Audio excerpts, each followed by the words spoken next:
hak angket itu nanti akhirnya yang maju ya cuma ujungnya DD aja, PKB, PDIP, sama PKS. Ya kalau digembosi pasti. Karena ini kesempatan juga kita menilai partai-partai yang konsisten di jalan konstitusi atau partai-partai yang gampang diperalat oleh penguasa. Tapi kemarin Pak Prabowo tempat ngomong gini, beliau akan dilantik 20 Oktober. Misi politiknya Jokowi itu, ya menangkan anaknya, ngancurkan PDIP dan masukkan partai yang salah input itu jadi anggota parlemen. Gibran juga sempat menyatakan gini, oh kita juga punya kok bukti-bukti kecurangan. Jadi itu kan jawaban yang ngawur kalau menurut saya. Kalau ada ya laporkan. Dulu di 2019 ketika Pak Jokowi hasil quick count-nya menang, langsung berani deklarasi. Tapi sekarang justru tidak mengakui quick count. Kenapa gitu? Hari ini siapa yang masih percaya sama Bawaslu? Kalau memang betul ya, itu semua apa yang dilakukan oleh Pak Jokowi begitu. Kan beliau akan turun Oktober besok. Memang kekuatannya akan sampai mana sih? Kalau apa yang terjadi hari ini kita biarkan, ini Pak Jokowi bisa seperti Soeharto, berkuasa sampai cucunya jadi presiden. Jadi Anda yakin akan ada matahari kembar nanti di pemerintahan Prabowo?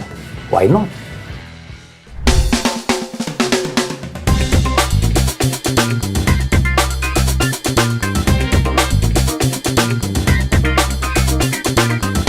Living on Point.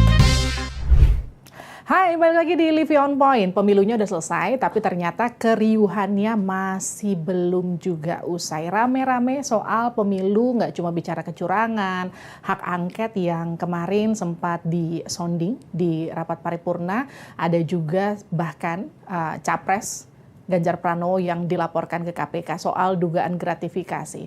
Salah satu politisi PDIP yang udah ada di samping saya bahkan bilang pemilu kali ini adalah pemilu paling brutal. Kenapa paling brutal? Kita mau bahas langsung bersama Bang Deddy Sitorus, politisi PDIP sekaligus anggota DPR dari Komisi 6. Bang Deddy, selamat datang. Terima kasih sudah diundang. Mohon maaf kemarin pernikahannya nggak bisa datang. Bang, gini, kenapa dibilang pemilu kali ini pemilu paling brutal? Ya, saya kira pertama kita mendengar ya, tidak usah dari sisi para politisi, tapi kita melihat bagaimana para guru besar, para akademisi, para intelektual itu menyuarakan keprihatinan akan hilangnya moral, etika, dan pelanggaran berbagai macam aturan dan konstitusi pada pemilu kali ini yang sangat vulgar dan cukup telanjang di mata publik ya. Jadi sebelum pemilu pun sudah bersuara mereka ya. Para guru besar ini kan bukan orang-orang politik, para budayawan. Banyak yang bersuara gitu ya, khawatir terhadap pemilu ini. Dan itu kan bisa kita lihat dimulai dari mana? Itu dimulai dari sebenarnya jauh-jauh hari sebelum penetapan Gibran sebagai calon wakil presiden, ya. Kita melihat itu mulai dari cawe-cawe presiden terhadap partai politik, ya, yang kemudian mengakibatkan terjadinya konfigurasi politik seperti yang kita lihat pada pemilu kemarin. Kan jauh hari kita mendengar misalnya Anies itu berusaha dijegal dengan berbagai cara, ya, supaya tidak nyalon. Kita tahu bagaimana kasus Formula E dan sebagainya diangkat, lalu kemudian kader-kader Nasdem tersangkut perkara gitu ya. Lalu kita lihat juga misalnya statement Pak Andi Wijayanto, bagaimana Presiden mengatakan hebat kalian kalau bisa lawan saya, kan seperti itu. Artinya kan Presiden sudah menjelma menjadi seorang tirani ya, yang bisa mengatur-ngatur demokrasi dan hasil pemilu, bisa mengatur-ngatur partai politik. Dalam perjalanannya kan kita lihat bagaimana PKB mengaku disuruh oleh Pak Jokowi gabung dengan Pak Prabowo. Bagaimana PAN, Golkar, dan P3 itu ngaku disuruh membentuk KIB. Ya, lalu kita lihat bagaimana Ganjar diminta keluar oleh Pak Jokowi ya untuk masuk KIB, keluar dari PDI Perjuangan. Ini kan menunjukkan intervensi yang terlalu jauh dari seorang presiden terhadap kontestasi politik, terhadap partai politik, terhadap pemilu. Di negara-negara demokrasi ini tidak mungkin terjadi. Karena harusnya partai politik itu kan tidak boleh diintervensi oleh siapapun, ya, apalagi oleh penguasa. Kalau itu terjadi kan nggak ada gunanya partai politik, nggak ada gunanya pemilu. Bang Ded gini, tadi kan Bang Deddy sempat nyinggung soal kasusnya Anies Formula E yang juga sempat dicolek-colek. Tapi kemudian sekarang terakhir tuh kan Pak Ganjar yang baru aja nih dilaporin sama IPW soal dugaan gratifikasi. Ya ini kan akhirnya kita melihat ini menjadi sebuah pola. Ada hubungannya sama itu? Sebagai modus operandi bahwa untuk menyelesaikan masalah-masalah politik selalu masalah hukum dikedepankan. Jadi kalau dulu Pak Anies, sekarang Pak Ganjar. Sebelumnya siapa? Kita dengar ada Erlangga dengan isu kasus BPD PKS. Kita dengar Zulkifli Hasan dengan kasus impor gula kalau nggak salah. Jadi kan ini semua kita melihat bagaimana hukum kemudian menjadi alat politik seorang presiden. Tapi kenapa harus setelah Pilpres? Kan Pilpresnya sudah selesai. Loh, kan tidak ada momentum. Ya, itu kan semua bergulir menjadi sebuah puzzle-puzzle, kepingan-kepingan, ya, kepingan-kepingan kejadian. Pada saat itu kan orang belum bisa membaca secara terbingkai, ya, dengan jelas nih kepingan puzzle.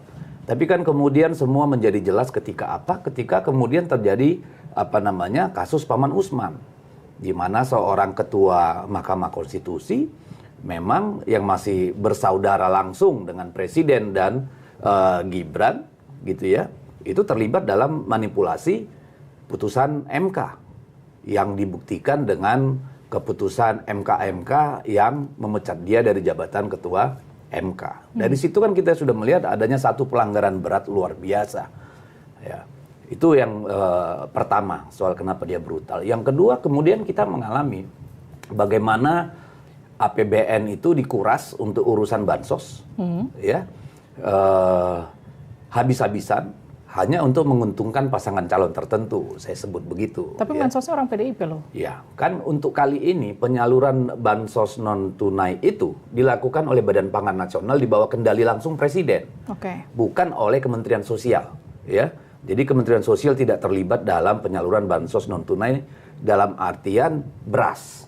Ya, itu diambil langsung di bawah kendali Presiden. Dan itulah yang kemudian kita curigai sebagai pelanggaran undang-undang tentang bantuan sosial. Karena bantuan sosial itu ada syarat-syarat yang ditentukan oleh undang-undang. Ya, apa syarat penerimanya, data mana yang digunakan, berapa kali misalnya, itu kan semua ada aturannya. Kita juga melihat bagaimana itu dimajukan, ya, yang sudah harusnya selesai bulan November kalau nggak salah, kemudian bisa dimajukan untuk anggaran 2025 kalau nggak salah, ditarik ke depan sehingga bisa sampai Januari, bahkan sampai Februari gitu ya, sampai menjelang coblosan, bahkan sampai beberapa hari setelah coblosan. Ini kan kita melihat bagaimana anggaran program pemerintah digunakan untuk menguntungkan salah satu paslon. Itu aja kan sudah kebangetan ya kalau menurut kita. Jadi menurut Anda ini semua dilakukan untuk memuluskan putra mahkotanya? Ya, tidak ada kesimpulan lain selain dari itu menurut saya. Karena untuk apa dilakukan capek-capek? Kan kalau memang ini untuk kepentingan rakyat, kasih saja lewat Kementerian Sosial. Kasih saja lewat Badan Pangan Nasional, kasih lihat gubernur, bupati, wali kota. Kenapa presiden harus turun sendiri? Dan terutamanya di Pulau Jawa di mana begitu besar jumlah suara yang dipertaruhkan. 60% suara nasional ada di Jawa. Gitu ya, terutama di Jawa Tengah dan Jawa Timur. Ini kan kepingan-kepingan puzzle ini kan kalau kita kumpulkan kan pasti ada urusannya dengan elektoral, pasti ada urusannya dengan pemilu, enggak urusannya dengan rakyat gitu loh. Nah, lalu kemudian selain itu kita mendengar banyak kasus, misalnya kepala desa itu dipanggil oleh polisi, diintimidasi ya untuk mendukung salah satu paslon, kalau bisa dirayu gitu ya. Lalu kita mendengar juga para pejabat gubernur, pejabat wali kota, pejabat bupati itu memanggil dinas-dinas, camat, lurah gitu ya. Dan itu udah dikumpulin semua? Ya, saya kira itu yang sedang kita gulirkan karena kebanyakan dari mereka kan juga ketakutan. Jadi bayangkan di era reformasi, ya berapa tahun ini? Hampir 25 tahun lebih ya. Sejak reformasi 98 kita mengulang kembali sejarah buruk Orde Baru. Di mana instrumen kekuasaan dipakai, ya. Lalu kita melihat juga tidak hanya itu, kita melihat bagaimana pemasangan baliho, spanduk segala macam kita dengar. Kita dengar dari media sosial. Itu yang yang menyediakan barangnya, mencarikan uangnya itu salah satu instrumen negara. Ya, salah satu aparat penegak hukum, aparatur penegak hukum yang ada di negara ini. Yang masang adalah institusi keamanan. Ini kan informasi yang kita dapat di mana-mana, ada di media-media juga. Jadi, lalu kemudian ketika hari pemilihan, money politik itu begitu masif. Ya, kemarin kami sidang paripurna. Saya bertemu dengan semua teman-teman dari partai-partai lain, ya. Tidak hanya di komisi, di paripurna juga. Semua bilang ini kacau banget nih pemilu. Bisa dikatakan naik 4 kali lipat biaya caleg. Dan sekarang sangat sulit mencari rakyat yang mau hanya dengan hati, ya. Walaupun bukan berarti tidak ada, banyak. Saya bisa dikatakan 85% itu dengan hati, ya. Karena pemilih saya sedikit dan saya sudah kerja 4 tahun lebih, ya. Nah, tapi mau tidak mau memang biaya politik itu jadi gila-gilaan sekarang. Itu berat sekali untuk calon yang baru datang gitu ya, tidak punya rekam jejak gitu ya. Bahkan yang sudah punya rekam jejak pun mau tidak mau. Kenapa? Karena yang lain datang bawa uang. Oke. Nah, itulah kemudian makanya saya bilang ini pemilu paling brutal sepanjang sejarah, ini paling brengsek gitu. Tapi dapil abang aman dong? Insya Allah, puji Tuhan aman. Aman ya? Aman. Ketemu lagi nih di DPR nanti ya? Amin. Nah, jadi gini Bang, artinya kalau yang teriak nggak cuma abang, kalau yang lain mengeluhkan hal yang kurang lebih sama. Pemilu yang brutal, kos politiknya jauh lebih besar. Kalau tadi kan kita bolak-balik ngebahas soal Pak Jokowi. Nah, sekarang kira-kira nggak ada urusannya dong sama Pak Jokowi kalau kos politik aja lebih besar? Kalau ya ini kan dimulai dengan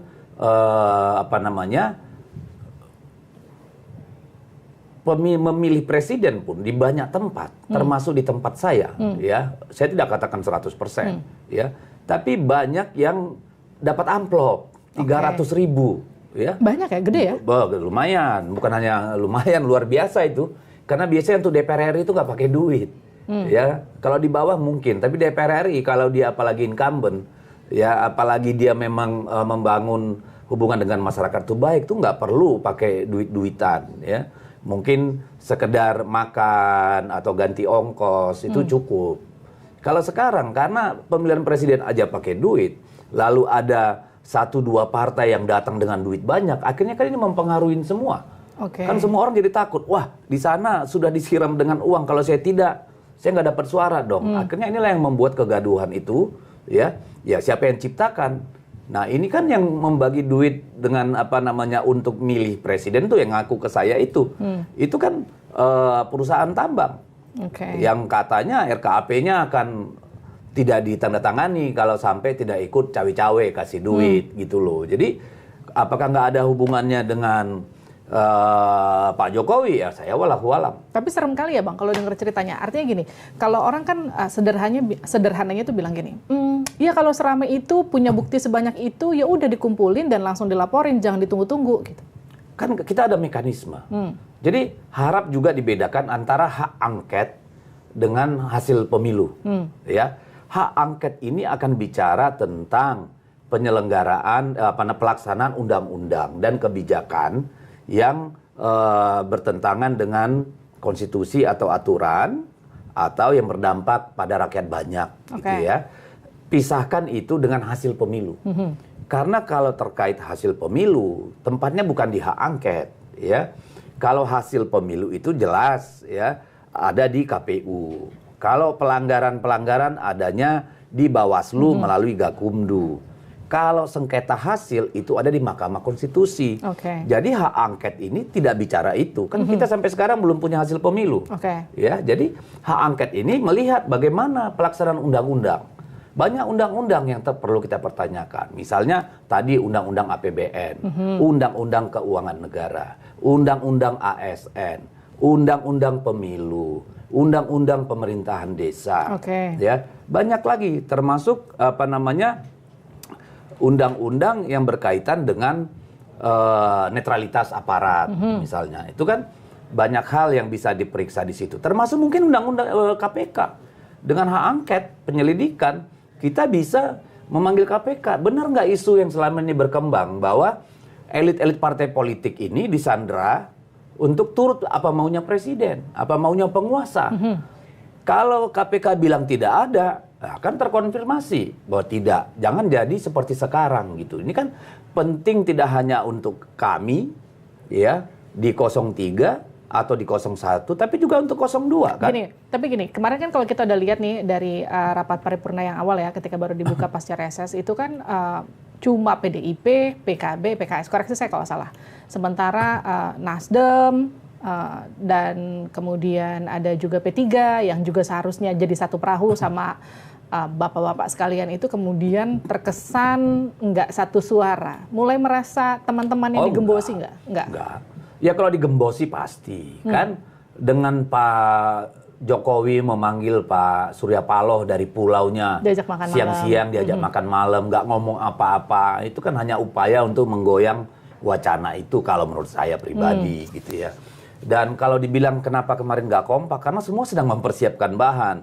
Oh, jadi bukan berarti nggak kompak? Enggak dong, kan hak angket itu kan nggak bisa hanya ini tanda tangan, kan harus ada naskah akademisnya, harus ada dalilnya. Kalau nggak ada kan itu cuma bunyi-bunyian. Tapi artinya gini, kalau dibilang hak angket itu nanti akhirnya yang maju ya cuma ujungnya Dede aja, PKB, PDIP, sama PKS. Ya, kita kan nggak tahu apa yang terjadi di depan. Kita bukan ahli nujum. Kita juga nggak bisa bilang partai lain. Tapi kalau teman-teman P3 sama Nasdem udah bilang kalau apakah mereka akan tetap maju atau gimana? Loh kan Pak Surya Paloh sendiri sudah ngomong bahwa dia akan maju dengan hak angket.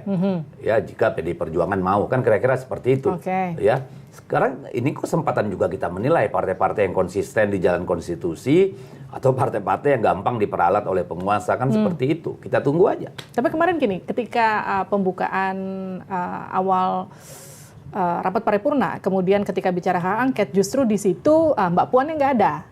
Kan kemudian kan jadi pertanyaan, oh jangan-jangan PDIP nih sebenarnya yang panas nih di bawahnya doang, yang di atasnya sebenarnya adem-adem aja. Ya, semua ada gitu tanggal mainnya. Kan Mbak Puan memang lagi ada acara parlemen perempuan ya di Paris kalau saya nggak salah sebagai ketua DPR RI. Nah ini kan soal momentum saja. Dan andai kan Mbak Puan kemarin ada di Jakarta juga belum tentu bisa, karena kan naskah akademisnya juga sedang kita siapkan, bukti-buktinya kita siapkan, dalilnya sedang kita siapkan. Itu kan tidak hanya untuk ribut-ribut. Kita kan ini gini, kita mau pemilu yang terjadi kemarin prosesnya itu semua itu menjadi tempat pembelajaran. Sehingga kita bisa menarik garis lurus ya, ketika nanti 20 Oktober misalnya nih ya, kalau tidak ada apa-apa 20 Oktober presiden baru dilantik, kita sudah bisa maju lagi. Tidak lagi tersandera dengan persoalan-persoalan yang tidak terverifikasi hari-hari ini, kan begitu. Lalu kita juga di DPR bisa memperbaiki undang-undang, mereview misalnya dari pengalaman kita selama proses pemilu kemarin. Apakah ada yang perlu kita perbaiki? Apakah ada yang harus kita perkuat misalnya seperti itu. Tapi gini, saya sempat ngobrol sama salah satu petinggi PAN di program Dua Arah yang menyatakan sebenarnya dari hitung-hitungan mereka nggak masuk akal kalau hak angket itu digulirkan, karena setelah sekarang reses baru buka pembukaan sidang, kemudian nanti mengikuti alurnya nggak dapet lah intinya di akhir September ya, sebelum Oktober. Ya asumsi dia ya bisa saja nggak masalah.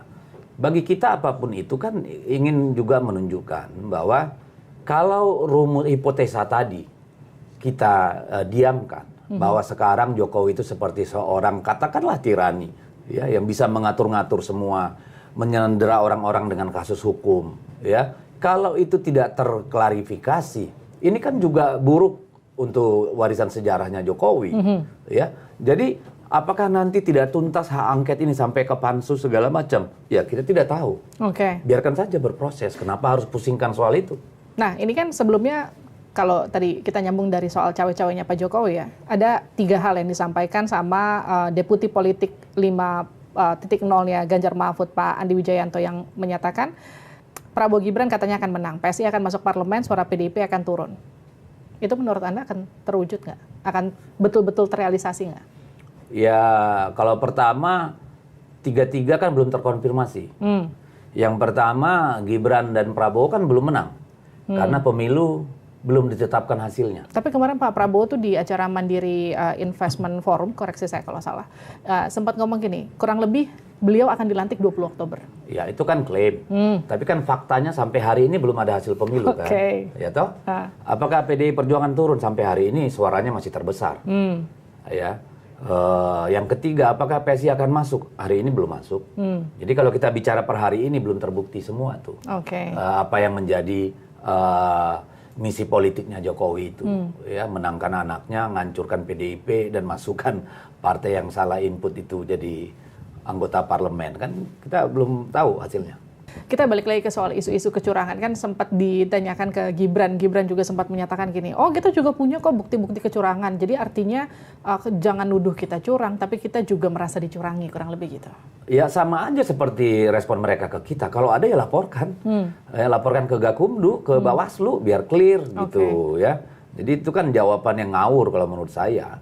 Kalau ada kecurangan ya laporkan, sama kita juga kan akan telah melaporkan dan akan terus melaporkan hal-hal yang menurut kita janggal. Jadi ini kan bukan soal siapa benar siapa salah, tapi kebenaran harus dibuka, kesalahan ya harus dikoreksi, kan itu aja. Bang Ded ini, ketika dari awal PDIP teriak ini kecurangannya secara TSM, bahkan ketika awal-awal quick count keluar begitu, langsung meneriakan soal kecurangan, TSM dan segala macamnya. Orang kan kemudian sempat bertanya gini, dulu di 2019 ketika Pak Jokowi hasil quick count-nya menang, langsung berani deklarasi. Tapi sekarang justru tidak mengakui quick count. Kenapa gitu? Karena kan kita sebut TSM, kenapa? Dari keterlibatan aparatur negara itu kan terjadi terus sampai pencoblosan. Dan sampai hari penghitungan suara juga masih terjadi. Lihat aja media sosial hari-hari ini. Semua kan bicara soal itu. Lihat aja dialog-dialog di TV, semua bicara tentang itu. Nah, kita mendapatkan bukti otentik. Misalnya pada bagaimana IT Sirekap itu ya. Pada jam 12 itu, jam 12 siang tuh pada hari coblosan, kayak apa statusnya. Lalu jam 7 malam statusnya kayak apa. Kita juga tahu bagaimana tiba-tiba Sirekap dihentikan, lalu dipindah ke Singapura, ya. Lalu pakai false identification, dia disebar. Jadi kalau yang cek, oh ini seolah-olah Jakarta, kadang di Cina, kadang di Singapura, kadang di Amerika gitu. Ini kan nanti menjadi bahan kita untuk angket. Jadi kita tidak ngomong asal-asal. Karena kita juga mendapat informasi bahwa quick count itu di-intercept, ya. Kalau bicara terlalu teknis nanti kita mengada-ada. Biarlah nanti dibuka itu di ini. Tapi lihat saja hal yang ganjil. Quick count itu margin of error-nya 1%. Yes, kurang lebih 1%. Tidak boleh lebih dari situ, ya. Karena kenapa? Karena dia mengambil sampel hasil, bukan interpretasi atau persepsi orang. Ya. Jadi itu freeze gitu ya. Nah, itu kan sampelnya di Indonesia 2.000 sampai 2.500 gitu ya. 3.000 kurang lebih punya lead, Bang. Ya, 3.000 sama 2.000 sebenarnya secara statistik sama, ya. Kami termasuk yang pertama membawa metode ini ke Indonesia waktu masih di NDI, bekerja sama dengan LP3S, jadi saya tahu persis gitu. Jadi ini kemudian kita mendapat kabar betapa ada anomali gitu ya. Karena apa? Dipasok gitu ya. Ada intersepsi terhadap data-data yang masuk. Dan itu kita lihat dari dari data yang disampaikan orang-orang IT ke kita, IT merah putih, ini para ahli IT gitu. Nanti itu kita buka di hak angket atau di Mahkamah Konstitusi lah. Tapi kejahatan ini begitu vulgar dari yang kita dapat. Gitu. Artinya gimana nih? Menurut Anda nanti hasil quick count akan beda sama hasil rekapitulasi? Nanti kita lihat. Karena begini, pengalaman saya. Jangan kita tebak-tebakan. Pengalaman saya ya, di dapil saya nongkrongin nih di kecamatan ya. Di TPS itu kalau mau masukin hasil paslon 02 itu lancar jaya itu jalan tol. Tapi begitu masukin hasil di 03 ya, apalagi di kecamatan nih nginputnya langsung hang dan error. Akhirnya gitu? Nggak ngerti saya. Jadi itu yang membuat keluhan teman-teman saksi itu akhirnya penghitungan jadi sangat lama. Gitu loh. Jadi apa itu yang terjadi? Nggak tahu. Kabarnya kan ada kuncian nih supaya hasilnya sesuai dengan sesuai dengan Sirekap. Ya kita nggak tahu. Bang, gini, kalau soal tanggapan Abang soal suara PSI dan Gelora yang katanya ikut melambung dengan menggerus suara-suara parpol lain itu gimana, Bang? Ya ada kemungkinan seperti itu kalau tadi kita percaya pada quick count. Quick count yang benar. Dan ini kan Burhanuddin Muhtadi sudah teriak-teriak soal ini kan. Ya P3 juga sudah teriak-teriak. Ya memang kita mendengar itu, melihat bahwa PSI dan Gelora ya naik terus secara signifikan gitu. Mendekati ambang batas 4%. Padahal kalau menurut logika quick count nggak bisa tuh. Misalnya PSI sudah sampai di angka 3, sekian, pada saat posisi Sirekap baru 65% TPS. Oke. Artinya masih ada 35% TPS lagi. Dia udah pasti lewat 4%. Dengan Gelora kan mirip-mirip nih sekarang. Berarti kan memang ada harus dipandang bahwa ada yang nggak beres nih dengan Sirekap dan atau quick count ya kan ini tinggal siapa yang salah. Yang salah quick count atau yang salah Sirekap kan gitu nih. Meskipun Bawaslu udah bilang nggak ada kok penggelembungan Ya suara. Bawaslu mau bilang apa? Terbukti banyak sekali. Kemarin lihat bagaimana Badawi dari P3 menunjukkan beda-beda. Buka saja TikTok sekarang. Itu penuh dengan contoh-contoh. Misalnya suara apa namanya PSI di situ 6, tiba-tiba di Sirekap kok 60 gitu-gitu kan banyak terjadi. Jadi kalau Bawaslu bilang tidak ada pelanggaran, yang dia maksud mungkin tidak ada yang melaporkan penggelembungan suara. Hari ini siapa yang masih percaya sama Bawaslu? Saya tanya ya. Jadi ya kita tunggu saja nanti arahnya ini kemana. Bang Ded, Sudirman Said itu kan kemarin sempat ngomong kalau ada rencana mau bikin koalisi besar nih. Jadi semuanya mau dimasukin ke dalam. PDIP bakal masuk nggak? Kalau nanti betul Prabowo Gibran yang mimpin. Saya nggak bisa jawab itu karena itu pasti ranahnya pimpinan partai. Ya. Kalau sekarang saya nggak tahu. Yang kita dengar Pak Jokowi ini ingin membentuk satu yang koalisi besar yang namanya Barisan Nasional. Kira-kira seperti itulah, di mana dia menjadi pengendali pemegang saham utama kan. Seperti itu. Tapi saya ingin katakan, kita itu punya pemilu paling demokratis itu tahun 55. Zamannya Bung Karno. Tahun 71 pemilu pertama zaman Orde Baru itu pemilunya paling kacau juga, brutal. Ya, intimidasi terjadi, bahkan orang ada yang dibunuh. Silakan baca bukunya. Ini ada buku karangan Ken Ward ya tentang pemilu 71, kekerasan tahun 71. Yang membedakan pemilu 71 dengan pemilu 2024 cuma satu. Kalau dulu orang pada ditengarai mati ditembakin, kalau sekarang orang disandera dengan kasus hukum. Ya, ini kan tujuannya sama, membungkam perlawanan. Yang melawan ya kalau zaman 71 pada kehilangan nyawa, kalau sekarang kehilangan kemampuan melawan kan. Tapi seperti itu. Gini Bang Ded, kalau memang betul ya itu semua apa yang dilakukan oleh Pak Jokowi begitu. Kan beliau akan turun Oktober besok. Memang kekuatannya akan sampai mana sih? Nah, tahun 71 ketika Soeharto melakukan berbagai macam manipulasi, kekerasan, kecurangan, itu adalah fondasi dia untuk berkuasa selama 32 tahun. Kalau apa yang terjadi hari ini kita biarkan, ini Pak Jokowi bisa seperti Soeharto, berkuasa sampai mungkin sampai cucunya jadi presiden. Why not? Karena semua kendali kekuasaan ada di dia. Tidak ada kita dengar polisi yang berani bersuara. Iya. Tidak ada kita dengar perwira-perwira TNI yang teriak misalnya. Artinya apa? Semua orang pada takut kan. Tapi kalau Anda melihat sosok Prabowo Subianto dari militer, Anda yakin beliau bisa disetir sama Pak Jokowi?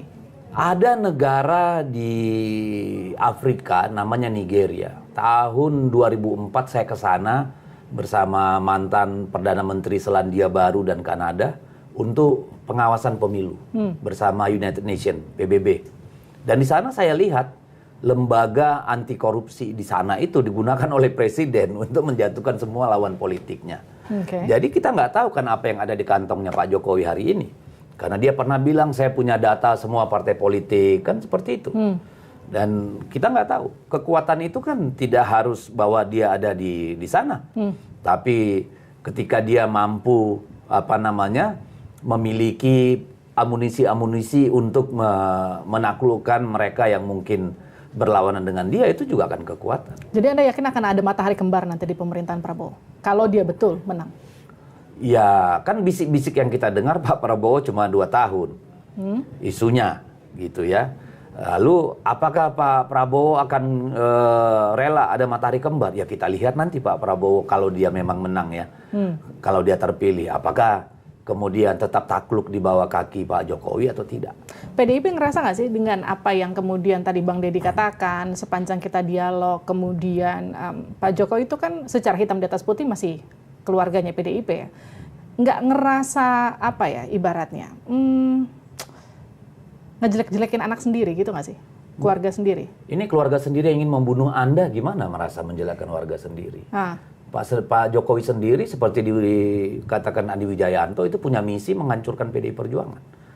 Bagaimana mungkin kita merasa menjelekkan kader sendiri? Pertanyaan saya, bagaimana mungkin kita secara ideologis, secara psikologis masih menganggap Jokowi dan Gibran itu keluarga besar PDI Perjuangan? Ketika menurut apa yang kita lihat, bahwa Pak Jokowi itu melakukan langkah-langkah politik untuk memenangkan calon bukan PDI Perjuangan. Bagaimana mungkin kita merasa menjelekkan kader sendiri? Orang rumah kita mau dibakar sama dia. Kan logika dong. Tapi kenapa sih orang yang, menurut Anda nih, orang yang ibaratnya dari kecil dibesarin, dikasih makan, dirawat, disekolahin, sampai udah sukses, ibaratnya kan gitu ya, kalau keluarga ngurusin anak nih dari kecil sampai besar gitu. Terus tiba-tiba udah besar dia mau mencelakakan orang tuanya sendiri, itu kenapa kira-kira? Ya saya nggak tahu ya. Tapi kan kalau kita lihat gini, ada seorang orang istana yang nyampaikan ke saya, ke teman saya gitu.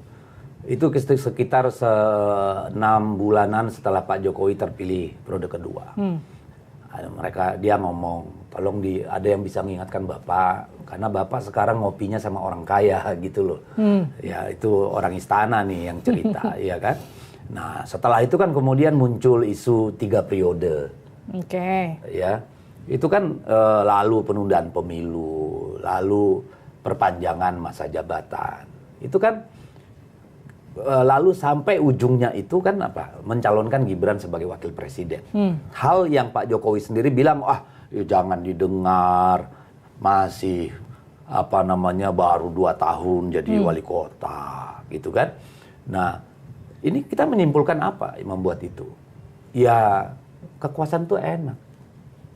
Menjadi orang yang punya kekuasaan tertinggi itu ternyata memang bisa membuat orang gelap mata. Bu Mega kan sempat ngomong ya, kekuasaan tuh nggak ada yang abadi. Betul, itu kata Bung Karno juga. Bahkan presiden itu pun tidak berkuasa lebih dari rakyat. Tapi nggak diingetin tuh anaknya waktu itu. Loh berkali-kali, makanya Ibu Mega selalu kan ingat Anda petugas partai. Artinya petugas partai itu aparatur ideologis partai. Aparatur ideologis partai berarti petugasnya rakyat, gitu loh. Makanya Bu Mega dari awal bilang, hati-hati dengan sisi gelap istana. Kan itu kan udah upaya kita mengingatkan. Ibu Mega sampai bilang, Pak Jokowi ini loh mentang-mentang berkuasa, ingat loh kalau nggak ada PD Perjuangan yang backup, belum tentu loh, gitu loh. Itu kan upaya mengingatkan. Tapi bisa nggak sih ibu yang ibaratnya gini, Bu Mega gitu, ibu yang membesarkan Pak Jokowi, bisa nggak benci sama anaknya? Saya kira saya nggak bisa menjawab mewakili Bu Mega ya. Dengan kekecewaan yang luar biasa begitu. Kalau hanya karena, saya kira Bu Mega sudah jauh di atas itu ya. Bu Mega sudah mengalami begitu banyak pengkhianatan, katakanlah kekerasan, ya tekanan. Bayangkan kuliah di Unpad diusir, kuliah di UI diusir, usaha nggak bisa, cuma bisa jualan bensin. Itu kan sudah dirasakan oleh beliau. Jadi pahit manisnya hidup itu ya beliau sudah sangat berpengalaman lah gitu ya. Dan sejak awal kan juga Ibu sudah mengingatkan Pak Jokowi akan sisi gelap istana, akan sisi gelap kekuasaan. Bahwa orang semua kalau kita lagi berkuasa semua sih enak-enak begitu. Nanti sudah tidak berkuasa semua meninggalkan kita gitu kan. Berkali-kali sudah diingatkan. Jadi hubungan Bu Mega sama Pak Jokowi akankah kayak Bu Mega sama Pak SBY gitu nggak? Saya nggak bisa mendahului ya, tapi kalau melihat tingkat keculasan yang dilakukan Pak Jokowi pada PDI Perjuangan, ini kan bukan hanya pada pribadi Ibu ya. Kalau Pak SBY dulu, itu kan tidak jujur sama Ibu Mega. Lebih ke urusan personal ya? Iya, karena kan ketika ditanya Ibu Mega, kan Pak SBY itu kesayangan Bu Mega dulu sebagai Menko Polkam. Sama lah kayak posisinya Pak Jokowi Posisi Pak Jokowi. Kan ditanya, Anda mau maju presiden nggak? Dijawab, tidak Bu, saya loyal. Kan ternyata beliau sudah kasak kusuk ke Washington gitu kan. Ternyata istrinya almarhum Bu Ani sudah bikin partai kan. Ibu merasa, lu gimana sih jadi orang nggak gentleman, nggak satria. Maka keluarlah bahasanya Pak almarhum Taufik Kemas, jenderal kok kayak anak kecil gitu kan. Maksudnya kan yang ngaku aja. Kan Ibu juga nanya pada Pak Hamzahas, maju nggak? Maju Bu.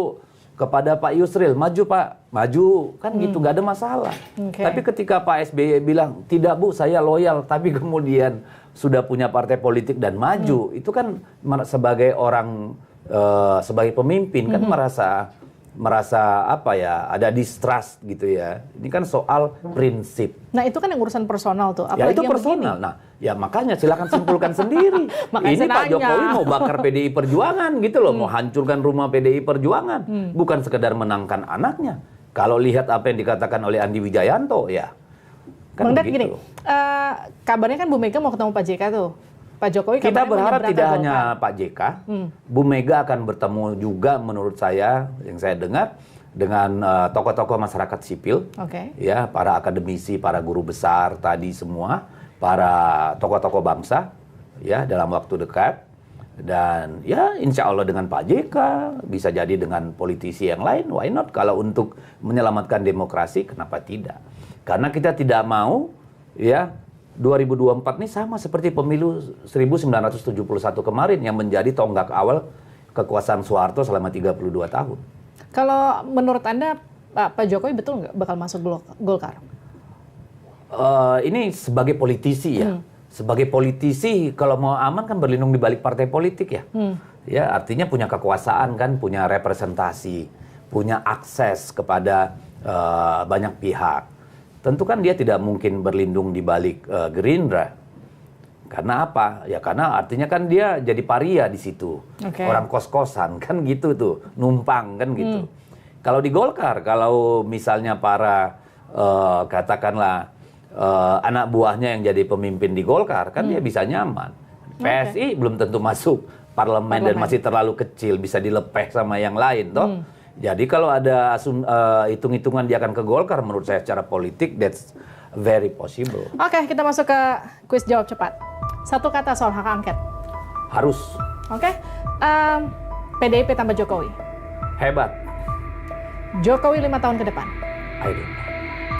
Oke, terima kasih Denny Sitorus sudah bergabung di Live On Point. Kita ketemu lagi di episode selanjutnya di Live On Point. Sampai jumpa.